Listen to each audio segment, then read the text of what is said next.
Ajnanatimirandasya Jnananjana Shalakaya Chakshurmilitan Jena Tasmai Shri Guruve Namaha.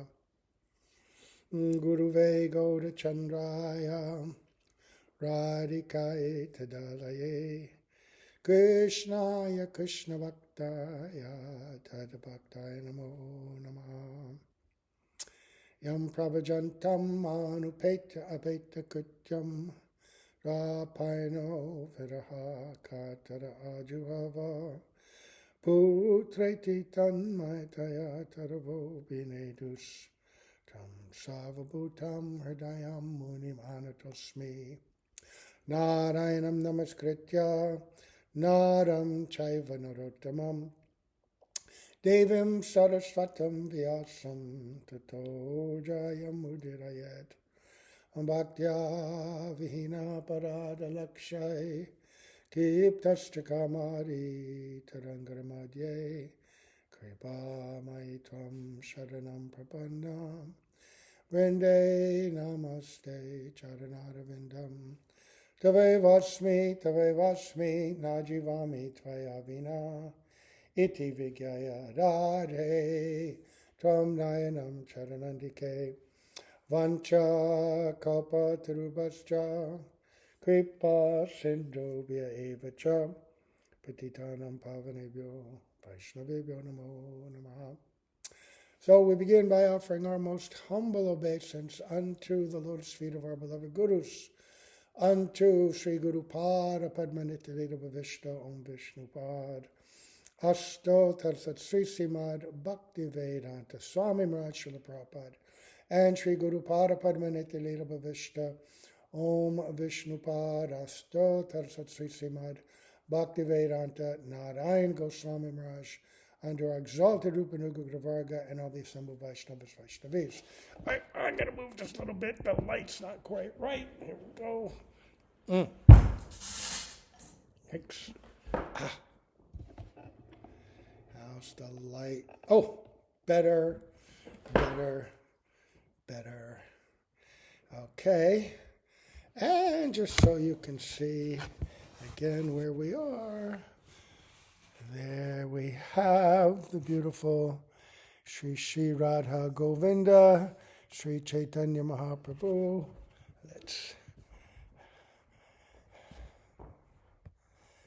There we go. Hold on, I'm not very good at this.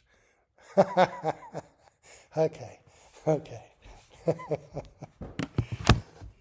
We're continuing reading from the Sri Chaitanya Charitamrita. This is the Adi Lila, third chapter, about the appearance of Sri Chaitanya Mahaprabhu, why he came. We read yesterday about his desire to give bhakti in the Kali Yuga to the conditioned souls, but bhakti in a special mood. Giving bhakti in a way that is tasted, experienced by the eternal associates in Vrindavan. Very rare, special qualification, wherein, for the most part, personalities who practice bhakti generally aspire and attain to Vaikuntha, the realm of Lakshmi Narayan and the various other incarnations who are worshipped in moods of adoration, reverence, great respect. There's certainly love, but there's full awareness of the godhood of the Lord. And so the moods of those worships are always in servitude, and that love can't blossom as fully because there's always that barrier between the devotee and the Lord, where the devotee and the Lord is so great, so on high. The extraordinary thing, which is very difficult for people to understand unless they're blessed by the mercy of Mahaprabhu himself, is that in Vrindavan the worship is done in the four rasas, Dasya, Sakya, Vatsalya, and Shringar, Madhura, but it's done in a mood of intimacy, as if Krishna and his devotees are all on the same level. Krishna doesn't think of himself in Braj as God. He thinks of himself as the son of Mother Yashoda and Nanda Maharaj, as the friend of Subal, Sridham, and other cowherd boys, Madhu Mangal, and as the beloved of the dear Brajadevis. There's an intimacy unfettered by the awareness, the distance created by Aishwarya, awareness of the Lord's opulence. And he mentions that. That will be gotten into more in the next chapter. But in this chapter, he explains how he wanted to give that. He came to distribute the Juga Dharma, the chanting of the holy name, but he wanted to add that special feature to the chanting, right? Special access to that divine realm of Braj. So then we left off with him saying that I've come to teach this, and thus thinking the personality of Godhead, Sri Krishna himself, descended at Nadia early in the age of Kali. So, and Srila Prabhupada says something very interesting. He says that according to astronomical calculation, each age has 12 divisions, right? And the first is known as the Pratama Sandhya, just like our day has different divisions, right? The entire age has 12 divisions. And the first age is kind of the junction between the end of the prior age, end of this last Dwapara Yuga, which is the Shesha Sandhya, and the beginning of this age. And that junction of the two ages is what we're in sort of now. Because this Pratama Sandhya, this first part lasts 36,000 years, right? And we're only into, we're into the first 5,000 years. Mahaprabhu appeared at 4,586 solar years, and the Kali Yuga had passed, right? So now there's going to be a description from the scripture, from Vedic literature, and from the writings of our acharyas, giving proof that Sri Chaitanya Mahaprabhu is indeed Krishna himself and was predicted to appear. And this is important because this is the foundation of our faith. Our faith has to be founded on three legs, right? It has to be founded, obviously, on the teachings of the scripture. And then the revelation of those scriptures by great acharyas and by great sadhus who have appeared and practiced, realized these teachings, and then also explained them for the benefit of others. And then if our own experience aligns with these teachings, this is how our faith begins. Our faith begins by association with realized personalities and by acts of devotion that they are performing and that we may be associated with. In this age, it's quite extraordinary because acts of devotion means chanting parties, right? People out on the street chanting. Even if someone walks by and hears that, the seeds of bhakti are planted in their heart. Bhakti Sukriti is planted there, and it begins to grow. And if they do something favorable, say something nice about the party, take a book, give a donation, read a book, there's so much facility for acts of devotion to manifest in this age of Kali. Even unknowingly, even without appropriate mood, Mahaprabhu's mercy is so grand and so broad, but is Mahaprabhu really God, right? In one of his writings, Bhaktivinoda Thakur, the article was called Gauranga Samaj. And it talks about the different ways in which Mahaprabhu is perceived. Because, I mean, he appeared only 500 years ago. He's a historical personality in India. There's significant history about him and his associates, and about the contemporary personalities from that time, like Nawab Hussain Shah, right? Whose initial obstacle to their practices. And so many people see him in the light of a social reformer, because he did. He broke down many of the restrictive elements of the caste system, which prevented access to the practices of devotion to people who were not Brahminical, right? They had a very rigid kind of conception of social order. And only the priestly class, the Brahmanas, were allowed to study, to read, to teach, etc. And this is all based on birth. But Mahaprabhu came to teach about the liberating principles of bhakti, which go beyond bodily designation. It's quite revolutionary, right? So, but some people, not understanding the deeper intent, they just see him as breaking down the caste system. So they see him as a social reformer.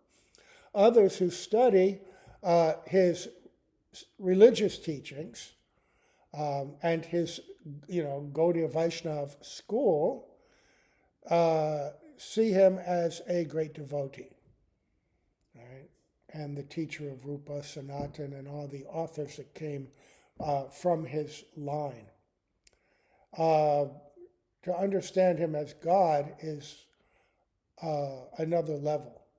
But there are those who understand that. And in this part of the Chaitanya Charitamrita, his identity, his Bhagavata, is established both by the predictions of previous scriptures and other evidences as well.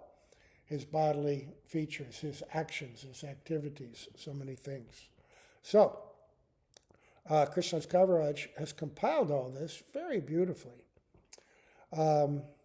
Thus, the lion-like Lord Chaitanya has appeared in Navadvip. He has the shoulders of a lion, the powers of a lion, and the loud voice of a lion. And then he offers a benediction. May that lion be seated in the core of the heart of every living being. Thus, with his resounding roar, may he drive away one's elephantine vices. Our vices are like an elephant. Who can oppose an elephant? An elephant's so powerful, crushing everything in the way. So our aspirations for a pious life, a spiritual life, are threatened by this powerful elephant of our attraction to material vices. But Mahaprabhu, like a lion, can drive away elephants. His presence, his teachings, his mercy can destroy the vices in our heart. So, in his early pastimes, he is known as Vishwambara because he floods the world with the nectar of devotion and thus saves the living beings. Then he begins to explain that the verbal root Dubran, which is the root of the word Vishwambar, this name of Mahaprabhu, he's given that at his birth ceremony, indicates nourishing and maintaining. He, Lord Chaitanya, nourishes and maintains the three worlds by distributing love of God. This is very favorable to understand the meanings of the names of God. He's named after his pastimes, after his qualities, but when we chant this name, Vishwambar, Vishwambaraya Dhimahi, we're meditating on that aspect of Lord Chaitanya, the nourisher and maintainer of our love of God, that which we are practicing and trying to develop. Mahaprabhu will help us, will benedict us, will uplift us. Jai, Shri Shri Vishwambar, right? Jai, Jai. In his later pastimes, he is known as Lord Sri Krishna Chaitanya. He blesses the whole world by teaching about the name and fame of Lord Sri Krishna. So here he's referring to his taking of sannyas, which was for the purpose of really inaugurating the evangelical aspect of his appearance, right? He appeared in Navadvip and after some time revealed his devotional sentiments. But there, even in Navadvip, resistance was being seen because there are many very materialistic, atheistic persons, educated persons, but atheistic, who began to oppose him, not understanding his devotional sentiments. And so he realized, oh, they're seeing me as an ordinary grihasta, a householder. I have to take sannyas because at least that they respect.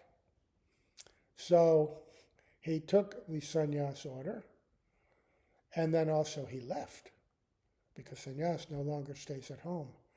And that did two things. It established the foundation of his future preaching, but it also created in the hearts of all those who had known him for so long great feelings of separation, remorse, that, oh, now he's left us. We criticized him and this and that, but the influence of his personality and his presence had entered the heart of all of Navadvip, even those who appeared to be opposed to him. And when he left, oh, they became so distraught. And so there was a brief period after taking sannyas. He did again revisit Navadvip, going to Shantipur, the place of Advaitacharya, and then everybody came to see him, even those who had opposed him before. So the sannyas is a very important thing, and it also gave him free facility to not only preach, but dedicate himself internally for what is going to be revealed in the next chapter, the devotional sentiments that he came to taste, right? As Krishna, wanting to experience the position of Srimati Radhika herself. This is very esoteric and mysterious. So, knowing him, Lord Chaitanya, Tanya Yugavat Tarajani, Garga Mahashai, Krishnara Nama Karane Kariyache Nirnai. Knowing him, Lord Chaitanya, to be the incarnation for the Kali Yuga, Garga Muni, during the naming ceremony of Krishna, predicted his appearance. Now, Krishna's Kaviraj is going to quote from the Srimad Bhagavatam, the 8th chapter, when Garga Muni, Garga Rishi, came to the house of Nanda Maharaj at the request of Vasudeva for the name-giving ceremony. And calculating their birth charts, and of course by his own mystic vision, he understood who this boy was, even though that identity was covered by Yogamaya in the hearts of all the Brajbasis. He spoke in such a way to reveal his actual nature, but his statements are understood by different people according to their mood. For those eligible for serving him in his mood of Aishwarya, recognizing him as God, it's very clear what he's saying. This is the Lord himself who incarnates in many different ages in different colors. And for the inhabitants of Vrindavan, they heard his statements in a different way. That the Lord who appears in many different ages is especially favors this boy and will even protect and empower him in extraordinary ways. And this boy is so amazing, he's almost like Narayan himself, right? The Brajbasis can't conceive that Krishna is indeed God, nor could the residents of Navadvip conceive that Nimai, Vishrambar, was God. Throughout his early pastimes, even though they had such attraction and such love for him, stunned by his beauty, completely overcome with joy every time they saw him or interacted, they couldn't understand that this was the Lord whose appearance they had all been praying for, especially Advaitacharya. So Garga Muni said what? Sanvarnastareo hyasya Grinato Nyu Yugam Tanu Shuklo Raktastata Pita Idanim Krishna Tam Gata. This boy, Krishna, has 3 other colors, white, red, and yellow, as he appears in different ages. Now he has appeared in a transcendental blackish color. That's the 13th verse of the 8th chapter of the 10th canto. And Krishna's Kaviraj Goswami explains, white, red, and yellow, these are the 3 bodily lusters that the Lord, the husband of the goddess of fortune, assumes in the age of Satya, Treta, and Kali, respectively. Now, in the Dwapara Yuga, the Lord has descended in a blackish hue. This is the essence of the statements in the Puranas and other Vedic literatures with reference to the context. And now here, he's going to quote 11th canto, 5th chapter, the Nava-Yogendras, in this case, Saint Kadabhajana, speaking to King Nimi, is saying, Dwapare Bhagavan Shama Pita Vasa Nijayuda Shri Vatsa Dibiran Kaischa Lakshanai Rupalakshita. In the Dwapara Yuga, the personality of Godhead appears in a blackish hue. He is dressed in yellow. He holds his own weapons, and he is decorated with the Kaustuba jewel and marks of Sri Vatsa. This is how his symptoms are described. Right? And of course, this is to King Nimi.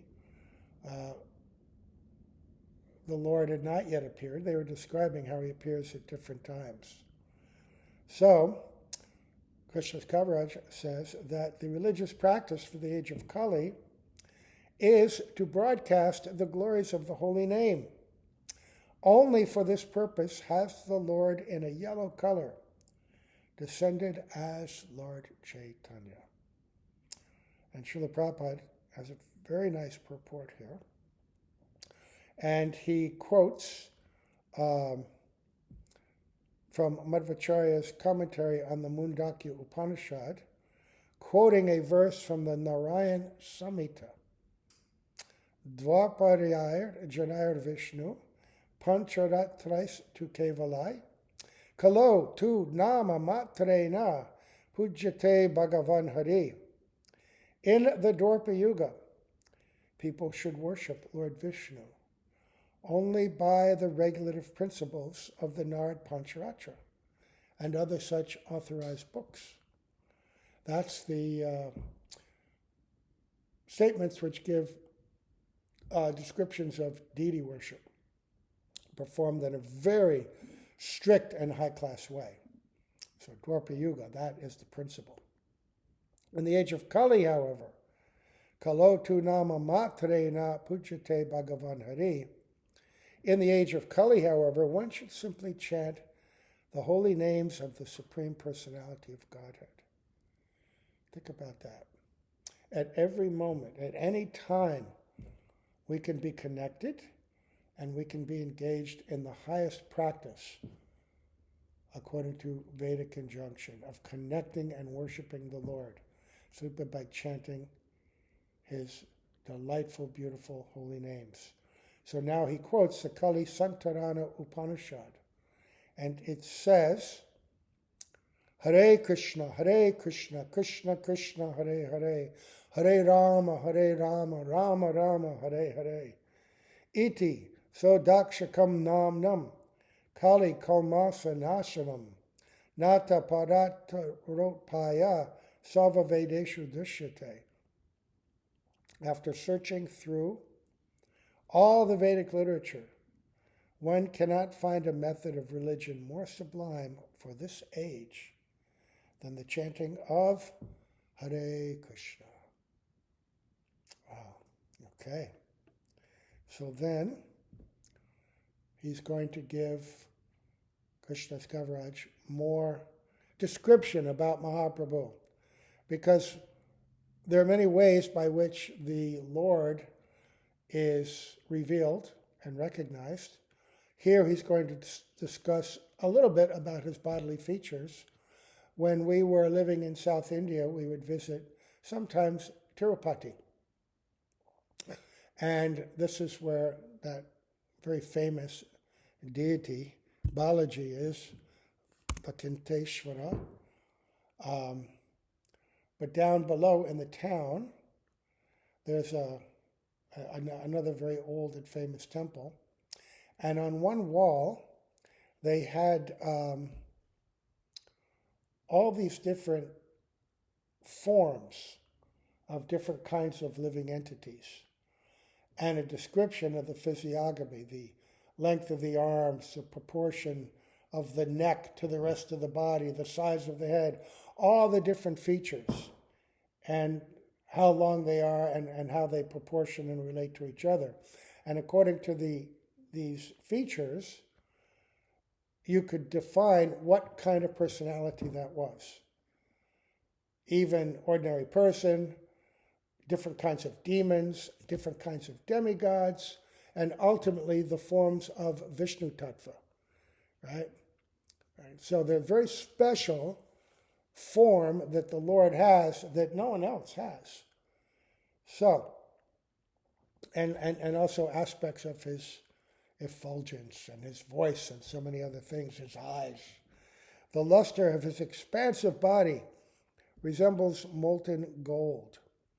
The deep sound of his voice conquers the thundering of newly assembled clouds.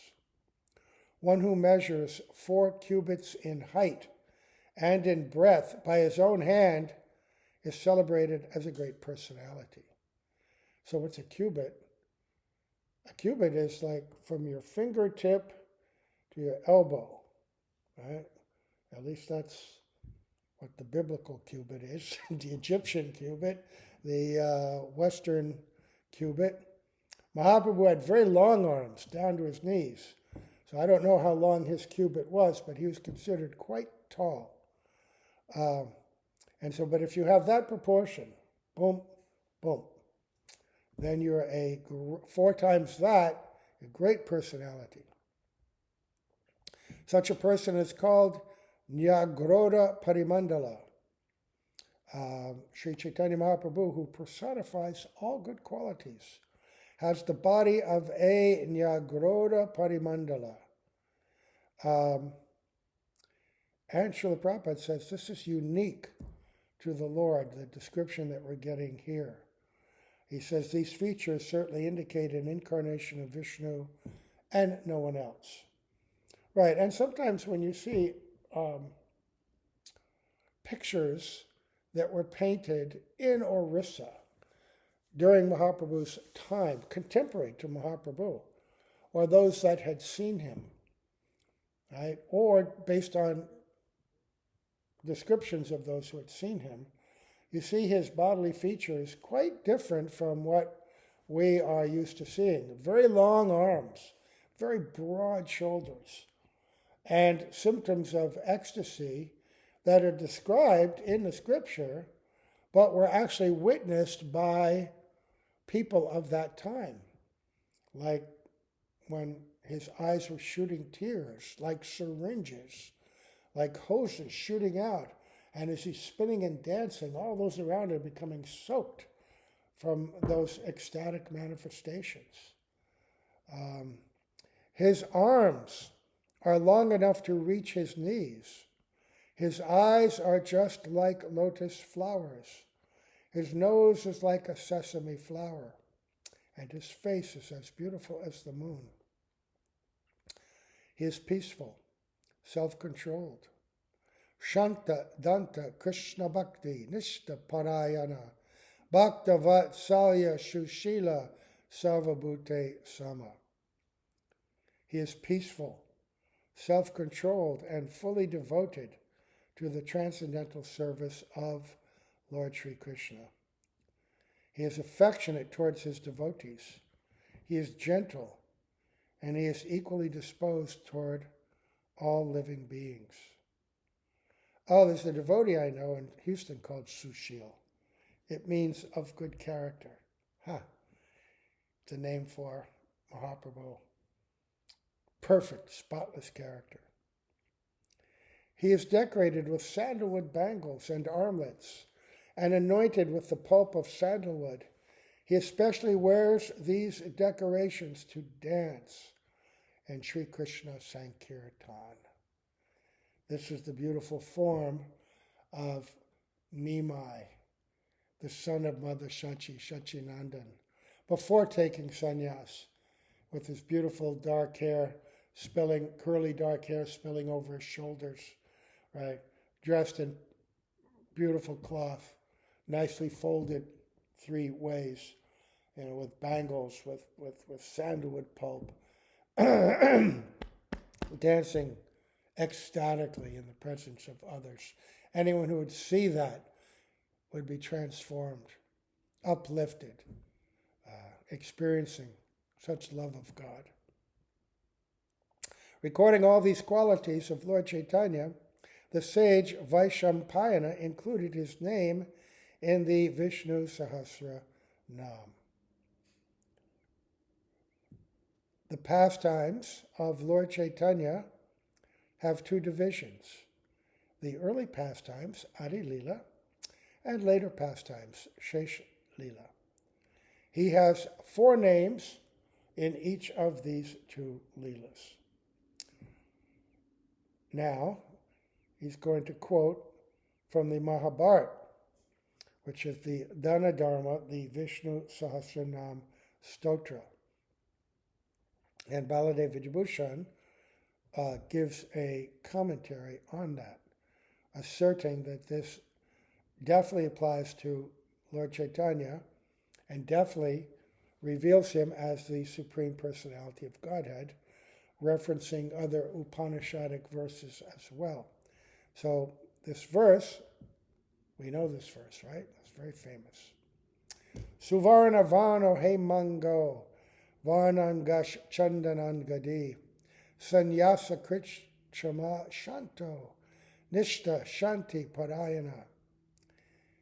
In his early pastimes, he appears as a householder with a golden complexion. His limbs are beautiful, and his body, smeared with the pulp of sandalwood, seems like molten gold. In his later pastimes, he accepts the sannyas order, and he is equipoised and peaceful.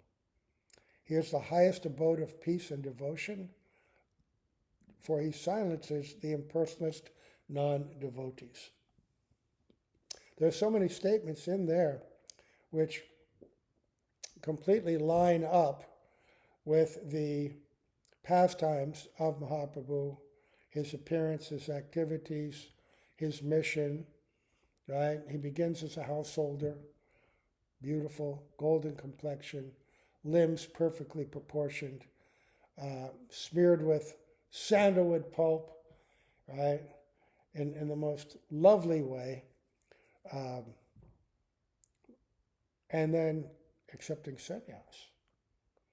And then always having that quality of such deep devotion, so internally absorbed, always peaceful, equipoised.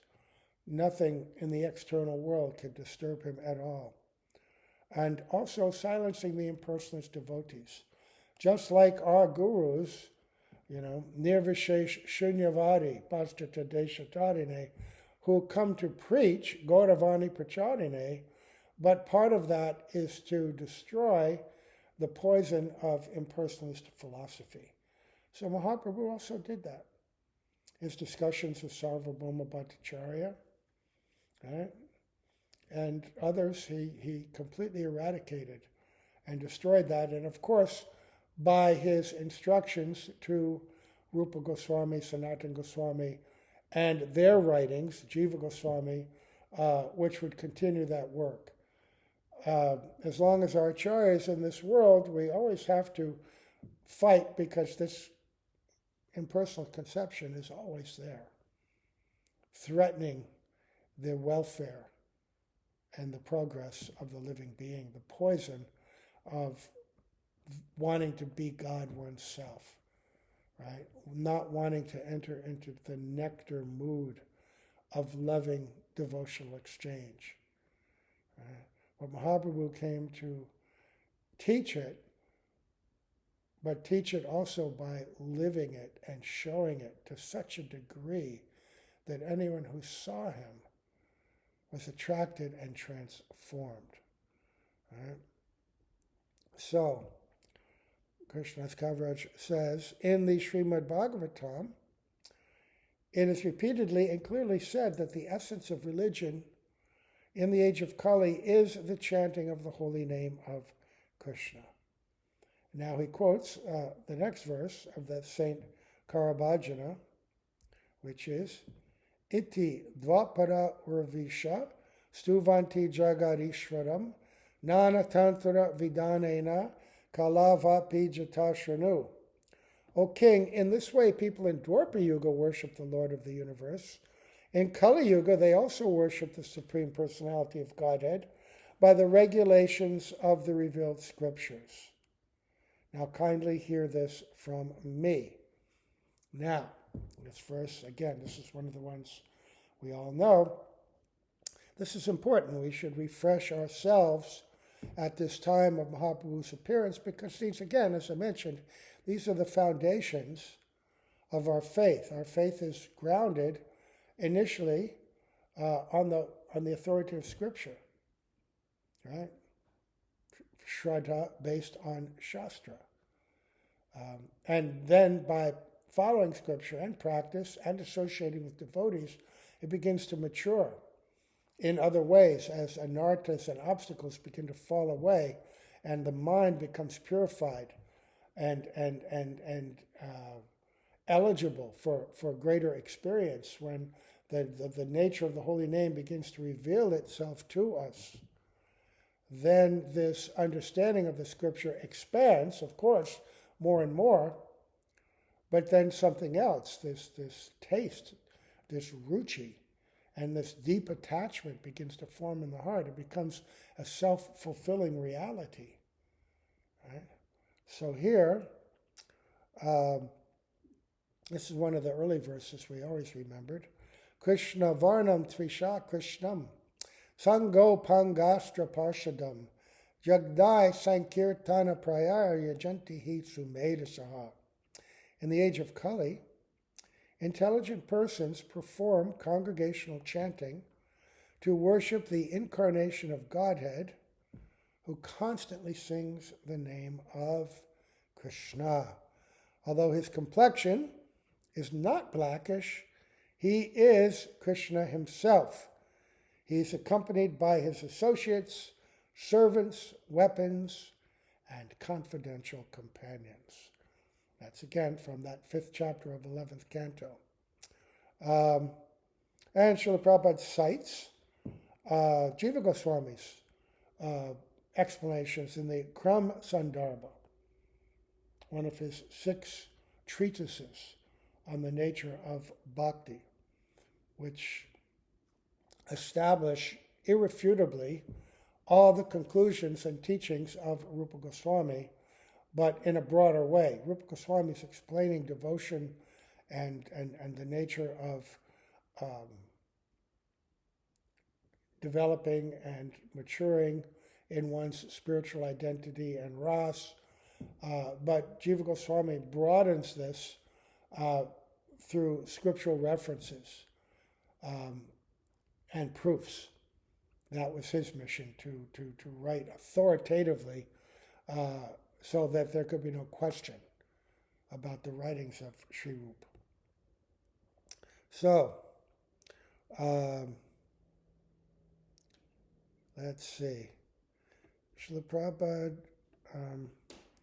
let me explain what Srila Prabhupada says about this, citing Jiva Goswami.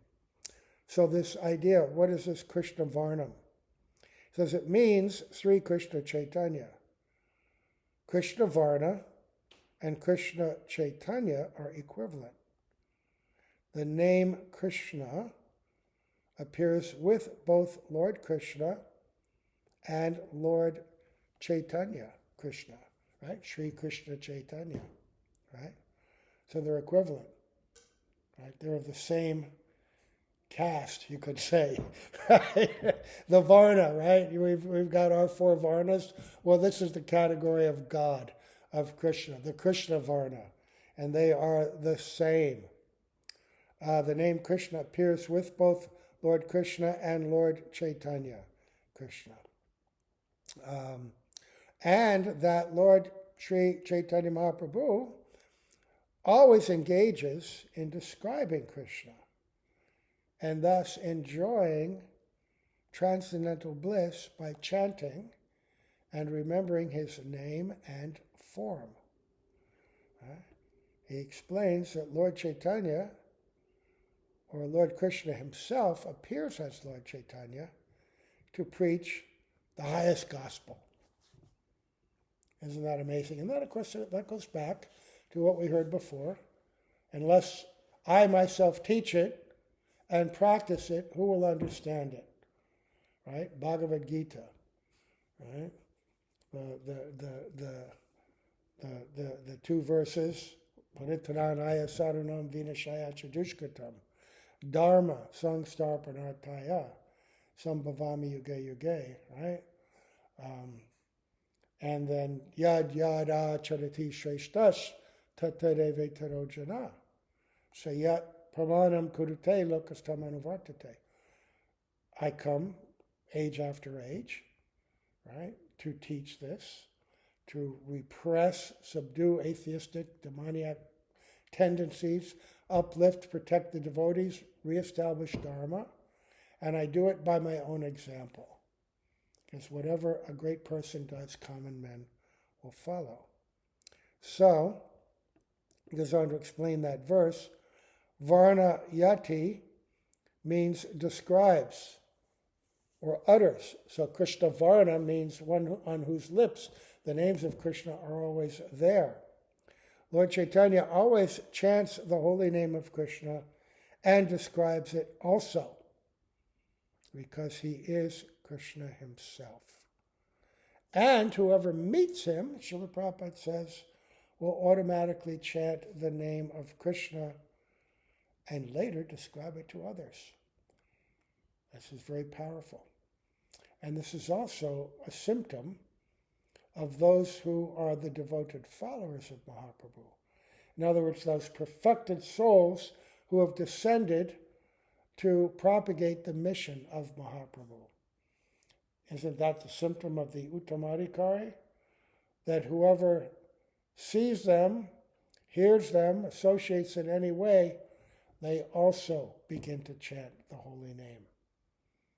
A Kanishta may chant occasionally, a Madhyam may chant regularly, and an Uttam, just by seeing and being with them, causes others to chant. So, Srila Prabhupada says, yes, anyone who sees him will automatically chant, and that will merge the chanter in transcendental bliss. In all respects, therefore, he appears before everyone as Krishna, either by personality or by sound. And that sound, that's the miracle of this age, that he's incarnated in this sound of his holy name. He's always there in the sound of his holy name, but in this age, he's making it accessible to everyone. Right? So, he said, anyone who saw Lord Chaitanya would at once remember Krishna, and so he is Vishnu Tattva. Sango Pangastra Parshadam. Prabhupada says that this further indicates that Lord Chaitanya is Lord Krishna. He's decorated with ornaments, but not like the ornaments of his other incarnations, like, jewels and armor and crowns and all that. What are his ornaments? Oh, sandalwood bangles, sandalwood paste, right? And his own beauty, the most splendid ornament. This alone attracts the minds and hearts of all. From his very birth, everyone is astounded and mesmerized by his beauty. So he says, Srila Prabhupada explains that in other ages, when the Lord descends to subdue the demons, he comes with weapons, bow and arrow, chakra, whatever, different kinds of weapons. But in this age, he subdues them with his all-attractive figure and beauty, his love. His beauty is his astra, which is interesting because when you discuss the 6 features and qualities of Bhagavan, this Shri, beauty, is the most important of all of them, right? This is what distinguishes the beautiful form of Sri Krishna as the Supreme Personality of Godhead. He has 4 qualities of his beauty which even Lord Narayan doesn't have, right? His beautiful form, his beautiful flute, right? The flute playing, the beauty of that, right? The beauty of his pastimes, which are unlike any other pastime, so sweet and extraordinary, and the special quality of love between the Lord of Sweetness and his sweet, sweet devotees. And Mahaprabhu has all that as well. And he is tasting the sweetness of the love of the devotees, directing his love towards his own form as Krishna, but seeing that and being in his presence, all become uplifted and astonished and attracted to experience that same love and beauty, the sweetness of his name in this age. This is his weapon, right? So, when he came, he was going to kill Jagai and Madhai because of their tremendous offense to Nityananda. And Nityananda said, no. He reminded him, you've not come to kill the demons in that way. You've come to kill the demoniac quality and bestow upon them the most beautiful, most rare love of God. Samapayatam unnata ujvala rasam svabhakti sriyam. Right? And that's what he did. His acts were uncommon, right? And his associates wonderful. When he propagated Sankirtan movement, he attracted so many great scholars and acharyas and kings and everywhere in Bengal and Orissa, and accompanied by his associates, right? Another meaning of Sango Pangastra, like who? Lord Nityananda, Advaita, Gadadhar, Srivas, and so many other devotees. And then he explains something else, what Jiva Goswami has said. He said that there's no need in this age of Kali for big sacrificial demonstrations or ceremonial functions, right? Like big fire sacrifice, big homas, big opulent festivals. This is not within the ability of most people in the Kali Yuga anyway, right? Srila Prabhupada says, instead of engaging in such external pompous exhibitions, all people, regardless of caste, color, or creed, can assemble together and chant Hare Krishna to worship Lord Chaitanya. Srila Prabhupada always emphasized that. And when he introduced the limbs of bhakti and the culture of bhakti to his disciples, he minimized the importance of elaborate fire sacrifice. He himself did it in a much simpler way, right? Deity worship was introduced in a very simple way. His primary emphasis was cleanliness and punctuality. If you can be right on time and very clean, these was what he wanted to emphasize to us. This is the highest respect you can give to the deity, right? And ultimately the mood of your heart towards the deity in that worship. And so the worship of ISKCON was always like that. Even now, today, it's much more opulent, but that opulence, still, it's done in such a way to invoke appreciation of the beauty of the Lord and his environment, to create a sense of Vrindavan itself with flowers and all these wonderful things. And for people in general, nice deity worship is very uplifting and attractive, right? But it's never gotten out of hand, in that way losing the essence and the most important thing, right? Which is the underlying mood of devotion and the expression based on, simple heartfelt prayer and timeliness and cleanliness, right? And so even, when they established the Krishna Balaram Mandir, right, in Vrindavan,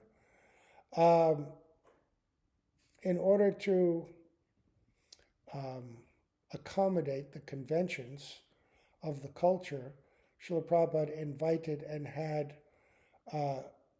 Orthodox Brahmins, Vaishnava Brahmins, do the installation of the temple and all that ceremony. But he told his devotees, actually, we don't need any of that.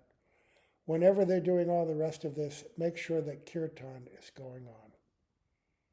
This was his idea, right? So he says that Krishna Varnam Trisha Krishnam indicates that prominence should be given to the name of Krishna. Lord Chaitanya taught Krishna consciousness and chanted the name of Krishna. Therefore, to worship Lord Chaitanya, everyone should together chant the Maha Mantra, Hare Krishna, Krishna Krishna, Hare Hare, Hare Rama, Rama Rama, Hare Hare. Now listen to this.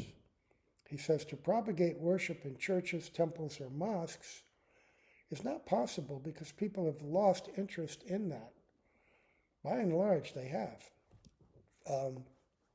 When they do surveys and polls of modern people, greater and greater numbers are saying they consider themselves spiritual but not religious, in the sense that they don't accept any institution or body that will teach them spirituality. So people don't go to churches and mosques. Some do, obviously, but not like it used to be. Not like it used to be.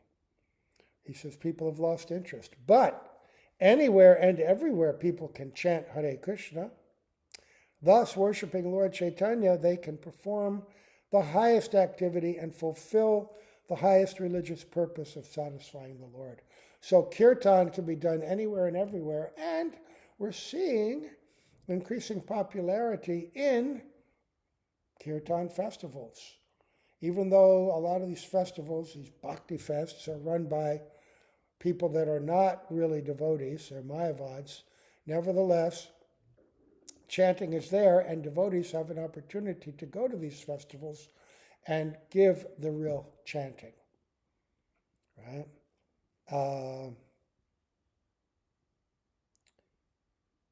Then he quotes Sarvabhauma Bhattacharya, famous disciple of Lord Chaitanya.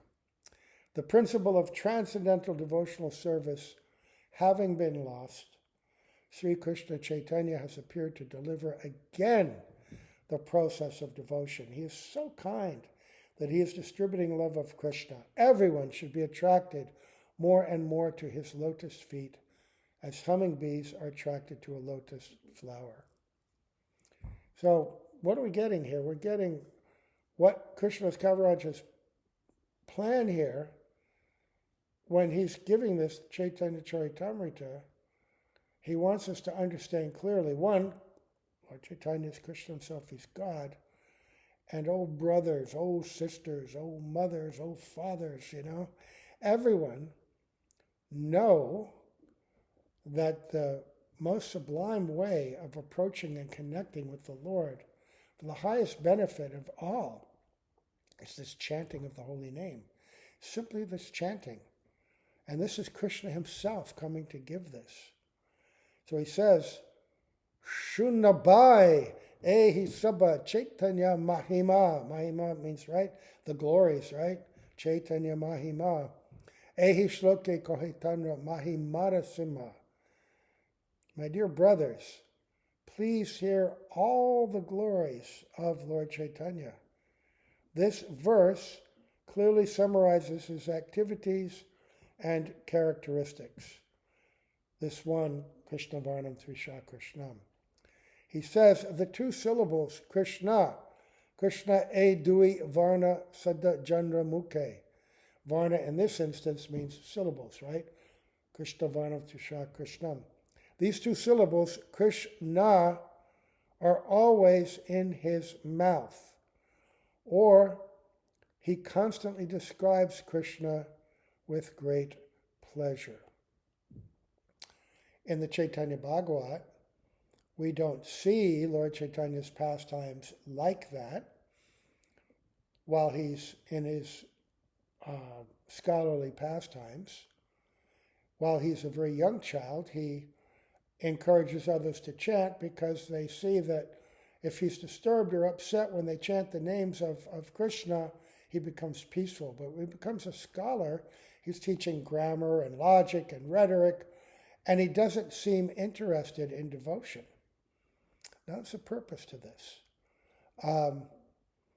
And so you'd say, well, wait a minute. Nothing but Krishna issues from his mouth? Then what about, what's this pastime all about? But in the Chaitanya Bhagavat, it's also described that during that time, sometimes he experiences emotions that cause him to faint, that cause him to have symptoms that appear like worldly sickness, even epilepsy. And Bhaktisiddhanta Saraswati Prabhupada describes that even during scholarly pastimes, he's experiencing deep internal ecstasies of Mahabhav, but he's disguising it from others. And then later, when he does reveal his devotional sentiments, he then explains to all the students that all grammar, all study, every syllable, every verb, everything comes from and relates to Krishna and his Shakti. It's nothing but Krishna. And he does this. But he has established himself on the platform of a scholar to be unequaled. Nobody could defeat him in any way. He's the topmost scholar in all of India and all of the world. And so then, having given up scholarship as insignificant, and then explaining that, oh, all of these syllables actually mean Radha and Krishna, who can refute him? He says that. He tells Garga,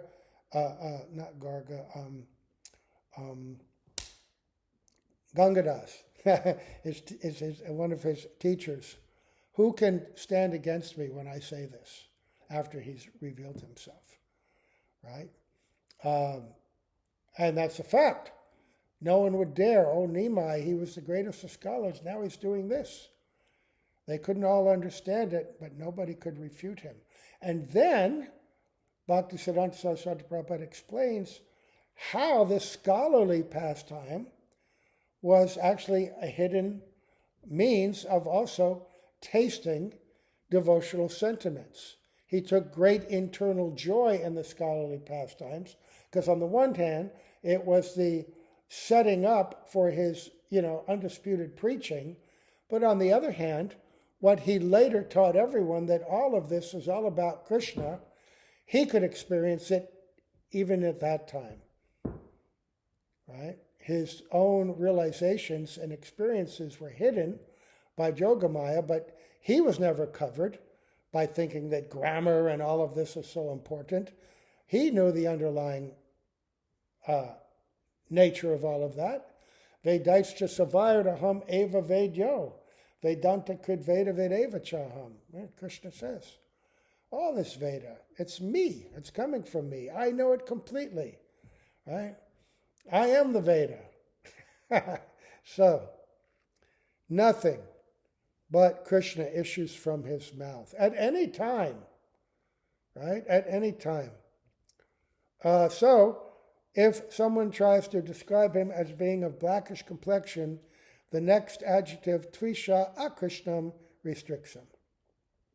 His complexion is certainly not blackish. Indeed, his not being blackish indicates his complexion is golden yellow. And then he quotes a famous verse of Rupa Goswami. Kalo yam vidangsha sputam abhiyanjante duti bharat akrishna gam krishnam makavidi bir udkirtanamayai upashyam cha brahu yamakila chatur tang shamajusham sadevas chaitanya krititiratita ramna kripayatu. By performing the sacrifice of congregational chanting of the holy name, learned scholars in the age of Kali worship Lord Krishna, who is now non-blackish because of the great upsurge of the feelings of Srimati Radharani. He is the only worshipable deity for the Paramahamsas, who have attained the highest stage of the fourth order, sannyas. May that Supreme Personality of Godhead, Lord Chaitanya, show us his causeless mercy. So, he's going to go on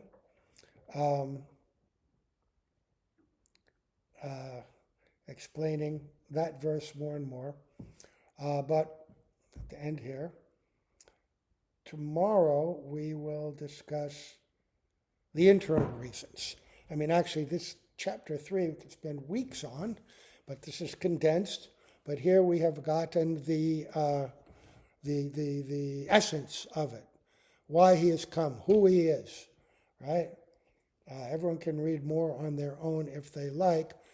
Tomorrow is actually the first day of the parikram. They're doing Sankalpa. On the Western calendar in our time zone, it shows today. But I'm choosing to follow this all according to the calendar in Navadvip Dham itself. Our calendar says that his appearance day is Thursday, but in India it's Friday. How can he appear here before he appears in the Dham? So tomorrow we'll be talking about chapter 4, and then after that we will spend the next 5 days going to different islands and pastime places. Okay, so I'll stop this here. Okay.